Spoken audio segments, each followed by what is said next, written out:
பாண்டியன் வீட்டில் எல்லாருமே இருக்காங்க. அப்போ கதிர் வந்து பணம் கொடுக்குறாரு. இந்தாங்க வச்சுக்கோங்க. நான் ராஜி 2 பேருமே இங்கே இருக்கோம். எங்கள் சாப்பாட்டுக்கு தேவையான பணத்தை நான் தரேன் அப்படின்னு சொல்கிறாரு. அதை கேட்டோன்னே பயங்கரமாக கோவம் வருது. ஆமாம், நான் சின்ன வயசுலேருந்து நாங்கள் வளர்த்தோம், படிக்க வச்சோம், அந்த பணம்லாம் என்ன ஆச்சு அப்படின்னு பாண்டியன் சொல்கிறாரு. என்னால் முடிஞ்ச வரைக்கும் நான் அடுத்த மாதத்துலேருந்து கொடுக்குறேன் அப்படின்னு கதிர் சொல்கிறாரு. அதை கேட்டோன்னே பாண்டியனுக்கு பயங்கரமாக கோவம் வருது. பாத்தியா கோமதி, பாத்தியா என்ன நடக்குதுன்னு பாத்தியா அப்படின்னு சொல்லிட்டு பாண்டியன் அப்படின்னு கோவப்படுறாரு. ஆமாம், 2 பேர் ஒரு மாதத்துக்கு சாப்பிட்றதுக்கு எவ்வளோ ஆகும் அப்படின்னு கோமதி கிட்டே கேட்குறாரு. எனக்கு தெரியாதுங்க அப்படின்னு சொல்கிறாங்க. அடுத்தது அப்படியே தங்கமயில கிட்டே கேட்குறாரு. எவ்வளோ ஆகுமா 2 பேருக்கு? ஒரு 10,000 ரூபாய் ஆகும் அப்படின்னு சொல்கிறாங்க. 10,000 ஆகுமா 2 பேருக்கு அப்படின்னு சொல்லிட்டு பாண்டியன் சொல்கிறாரு. இந்த மாதம் என்னால் இவ்வளோ தான் முடியும் அப்படின்னு சொல்லிட்டு அந்த பணத்தை கையில் கொடுக்குறாரு.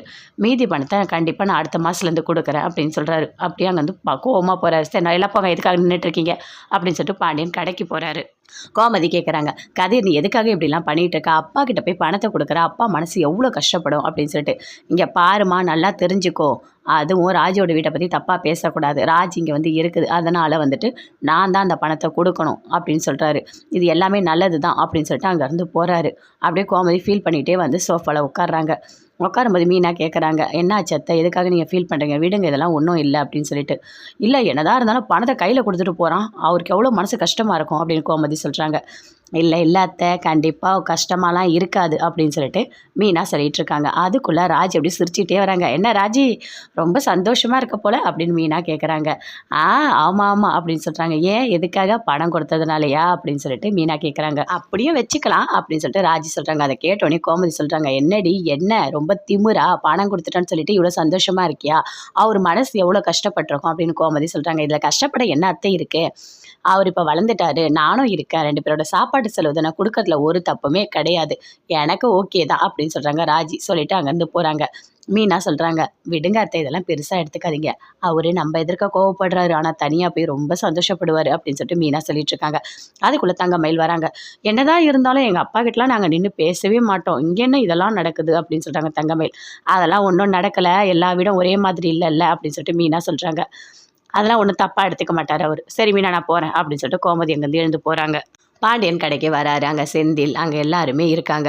வந்தவொடனே கோவமாக உட்காராரு. எல்லாருக்கும் ரொம்ப திமிராயிடுச்சு அப்படின்னு சொல்லிட்டு, சரி டெலிவரி இருக்குது, நான் போகிறேன் அப்படின்னு சொல்லிட்டு அங்கேருந்து செந்தில் அதை எடுத்துகிட்டு போகிறாரு. அடுத்த டெலிவரி இருக்குது அப்படின்னு சொன்னோடனே பழனி சொல்கிறார், நானும் போகிறேன் அப்படின்னு சொல்லிட்டு 2 பேருமே அங்கேருந்து போயிட்டாங்க.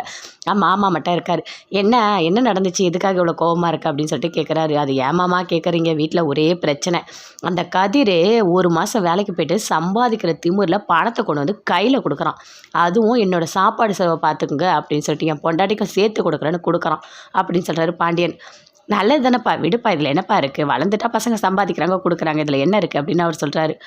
எனக்கும் சந்தோஷமாக தான் இருக்குது, பரவாயில்ல, அவன் என்ன மாதிரி இருக்கான், அவன் எப்படின்னா கௌரவமாக வாழணும்னு நினைக்கிறான், இது எனக்கு ரொம்ப பிடிச்சிருக்கு, எனக்கு எவ்வளோ சந்தோஷமாக இருக்குது தெரியுமா மனசுக்குள்ளே அப்படின்னு சொல்லிட்டு பாண்டியன் சொல்கிறாரு. அப்புறம் ஏன்ப்பா அங்கே திட்டிட்டு இங்கே வந்து இவ்வளோ சந்தோஷப்படுற அப்படின்னு அவங்க மாமா கேட்குறாரு. இல்லை, அவங்க எதிர்க்க என்னால் எதுவும் பேச முடியாது, அதனால் நான் காசு வேணான்னு சொன்னேன், ஆனால் இப்போ எனக்கு ரொம்ப சந்தோஷமாக இருக்குது, என் பையன் பண்ணுறதுக்கு எல்லாமே எனக்கு ரொம்ப பிடிச்சிருக்கு, இப்படி தான் இருக்கணும், யாரையும் எதிர்பார்த்து நம்ம வாழக்கூடாது, நாமளே சம்பாதிச்சு நம்மளை காப்பாற்றிக்கணும், இதுதான் கரெக்டு, அவன் பண்ணது, கதிர் பண்ணது கரெக்டு.